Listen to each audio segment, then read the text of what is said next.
As soon as they ask me something that I feels like is out of bounds, I say, okay, goodbye. I tried to do you a favor and talk to you, and you're treating it like this? Where's the end Zoom button? Boom.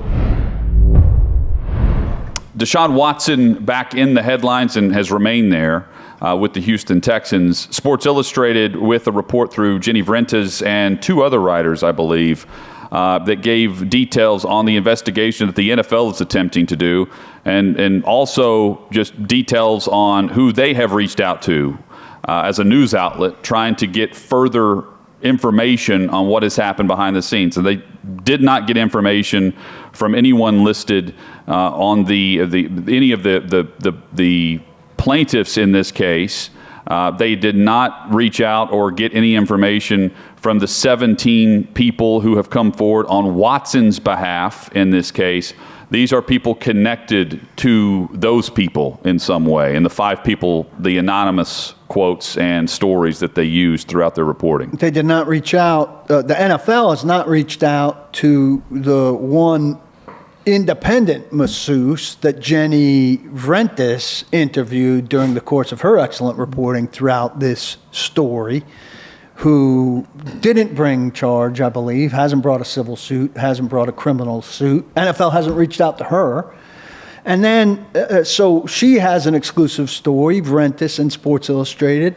Ashley Solis, one of the people that the league somehow convinces to talk to her, says that the NFL in its conversation with her asks her what she was wearing, which I think strikes everybody as a question that asking an alleged victim is not an appropriate question. Chad interestingly asked when we were talking about this, did they at least save that for the tail end where, okay, after we get information out of her, we'll ask her these questions which we know are inappropriate. To me, guys, I say, if you're Ashley Solis and you for some reason agree to talk to the league, which I think is crazy as it is, like who is the league?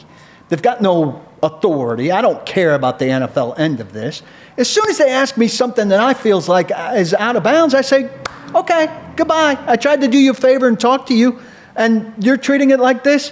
Where's the end Zoom button? Boom. Well, and I think context matters when it comes to that. I mean, if it's like question 2 or 3, and you're getting, okay, so where did the massage take place? Well, how long did you know Deshaun Watson? What were you wearing?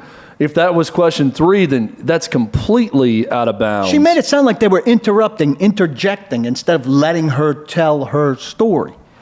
Well, look, again, I think context matters with it. If it's a follow-up question because something's told in their story that doesn't line up with what she would normally wear as a masseuse, or if there was a request from Deshaun Watson about a wardrobe or something, I mean, that's relevant information.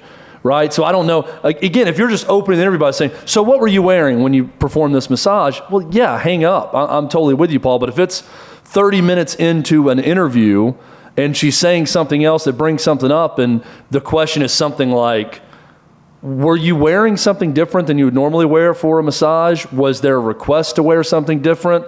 That's all relevant information that I'd have no problem with an investigator asking that question. But if it's something that's out of line, yeah, I mean, well, the way she there's a way to get to the bottom of that, right? She really thought it was out of line. Well, also, maybe there was an answer given by another one of the accusers that led them to follow up with this.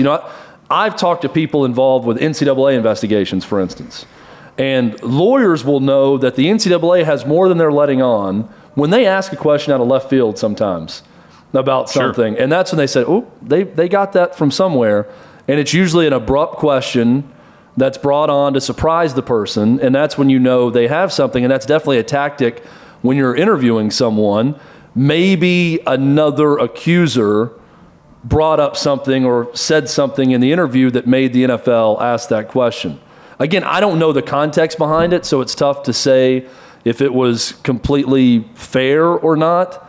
But if it's the scenario we're talking about, Paul, where it's an early question out of nowhere, yes, I agree. That's an unfair question. Her response, Hut, suggests that the way it was delivered alarmed her. I'm not sure what I'm supposed to be wearing that would suggest I don't want you to put your penis on my hand. Do I need to wear a turtleneck? Is this her with NFL lawyers, or is this her lawyer with NFL lawyers with her present? I think this is her with the NFL's people who deal with this. Her lawyer might have been on the Zoom. I guarantee you her lawyer was on the Zoom in the background, but I don't know. She's not sitting on a Zoom with the NFL solo in this case. I wouldn't think so. Nor should she. So if they stuck with the interview with the lawyer present, which I can only assume that he or she was, then I'm thinking whatever this line of questions was in sequence with the conversation that was taking place and not out of left field. Thanks for watching. Be sure to subscribe and hit the bell so you're notified every time Outkick 360 goes live. We are live weekdays, 11 a.m. Central, noon Eastern, right here across the Outkick network. And while you're at it, like this video and let us know what you think in the comments below.